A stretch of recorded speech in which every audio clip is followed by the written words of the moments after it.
Hi, I'm Marcy. I wanted to take a few minutes to show you how Amy and I winterize our van. We have a 2022 Noovo van, also known as a Be My Van. Our components are a little bit different than what the new Noovo vans are, but I wanted to show you what we do. Some of the things are similar to what you would do in a newer van. So come on inside.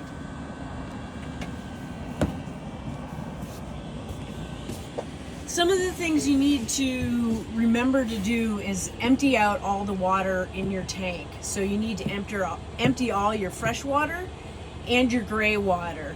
We've already done this, but some of the things that you need to do is when you have water in your fresh water tank, what you need to do is open up all your faucets. Open up your kitchen faucet, your shower, and even your back shower. As you're doing that, what's going to happen is it's going to go into your gray water tank. After all the fresh water is out, then you're going to go and empty out your gray water tank just how you would with your hose and into an appropriate receptacle. After you've emptied out your tank completely, you want to make sure to take off your fixtures and your hoses. Those can freeze easily when you hit to freezing temperatures, so best to unscrew these from the attachments and take them inside your house. Once we've done all of that, the other thing we do is we use some RV Marine antifreeze, and what we want to do is just run that through the lines. So what we do is we dump about half of the antifreeze down the kitchen sink. This is going to go into your gray water tank. We take the other half and we dump it into our shower right in here. Again, we've already done this, but just wanted to show you exactly what we use. This way it gets into the system and goes ahead and prevents any remaining water from freezing in the system. A couple things to keep in mind: our fresh water tank is actually within the system, within the van. So if there's a little bit more water left in it on the bottom, there's no need to worry about it freezing and expanding and cracking your tank. It's a very small amount of water, so we don't actually worry about that if there's a little bit of water in there. The other thing we do is release the valve on our water heater tank. Those of you with the new Rixson heating system is a little bit different. We have a electric water heater, a Bosch, and the only thing we do with that is we release a valve on it to release the pressure.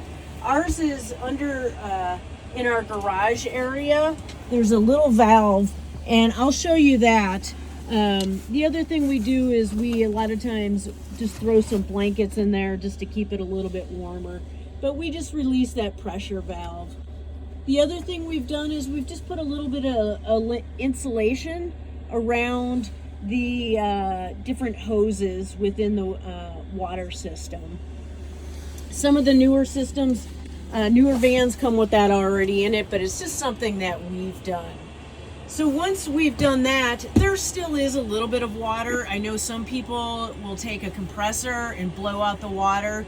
We have found that this works for us. Nothing wrong with blowing out the system, but we've gone through 2 winters now and have not had any problems with how we've done it. The other thing to keep in mind, which I didn't mention, is after you've gotten all the water out, make sure you open up all your faucets just like you would in your house. If it was going to get down to freezing temperatures, you want to make sure to open those valves. That's what we do with our water system. And again, we've been very successful with how that's done. Some of the other things that we do in the winterization process after we've dealt with the water systems, we want to make sure that the entire van is all cleaned out. We want to make sure all the food and do a real good deep cleaning. Some of the things to remember: cleaning out your refrigerator, defrosting your freezer. Make sure to put some towels in there so you don't end up with water all over the place. And you can go ahead and turn it off from inside there, or in our van, we have some of our circuits up here that can control. So what I generally do is go through and switch all of these circuits off before I turn off the main power in here. Right now we're using the light, so we haven't shut off the main power. So again, remember to do a deep clean and make sure you pull out any things that you might have plugged in. Some of the other things that we make sure to do, you want to make sure if you're going to be in an area that's very cold, just a reminder to use some all-season windshield wiper fluid so your tank that holds the windshield wiper fluid doesn't freeze. Just another little tidbit that we do. Some of the other things that we do with the toilet system, again, our toilet's actually not in here. It's a removable cassette toilet. But something that we do is we use a toilet seal. There are some gaskets and rubber washers within the system. And so we make sure to do a deep clean of the toilet and to put some of this lubricant on there. The other thing that we use to clean out our tank is what's called a tank blaster. This is the first time we've used it and have found it to do a really good deep clean on our toilet. Some of the other things that we do, again, we turn off all our electrical if we're not going to be using the van for long-term storage. We generally do a short-term storage because we drive our van throughout the winter. It's our second vehicle, and so we use it a little bit. And so let's go back to our electrical area and we can show you where we turn off the main circuit if we're not going to be using it at all.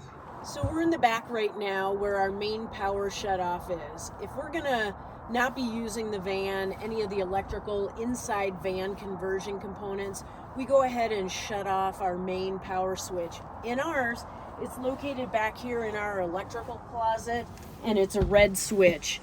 And we go ahead and turn that off, and that shuts down all the systems. Something to keep in mind is if you're going to want to run your heater, whether it was your Rixson or your S-Bar heater, you need to have the power on. We learned the hard way. You got to still have that power on.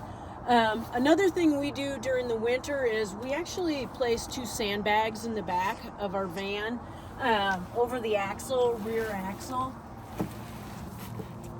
We found that to be helpful because we don't have the water or all our gear in here. There's less weight, and so we want to put some sandbags. We found that to be really helpful in the back. Again, don't forget your faucet in the back. Make sure it's open. Again, I just threw a little bit of insulation on there. Helps. And the other thing that helps in the winter, which there's been lots of conversation about, are tires. We happen to use the KO2 BF Goodrich tires and found them to be awesome in driving in winter weather. Those are over there. So between the sandbags and our tires, we have found that to be really awesome. Again, don't forget to drain your water, turn off your main electrical. If you're going to store it long term, there's a little bit different winterization process, so be sure to read up on that. And the other thing that we take precautions with are to have a deterrent for rodents. Let me show you what we use and keep on in our van. It's just a ultrasonic system that sends off a sound system that seems to be a deterrent for rodents.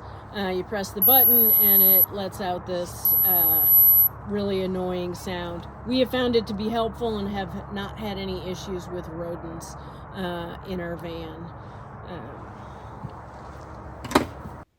Here are some of the items that we use in our van during the winterization process. Hope you find it helpful, and thanks for watching our video, and reach out if you have further questions.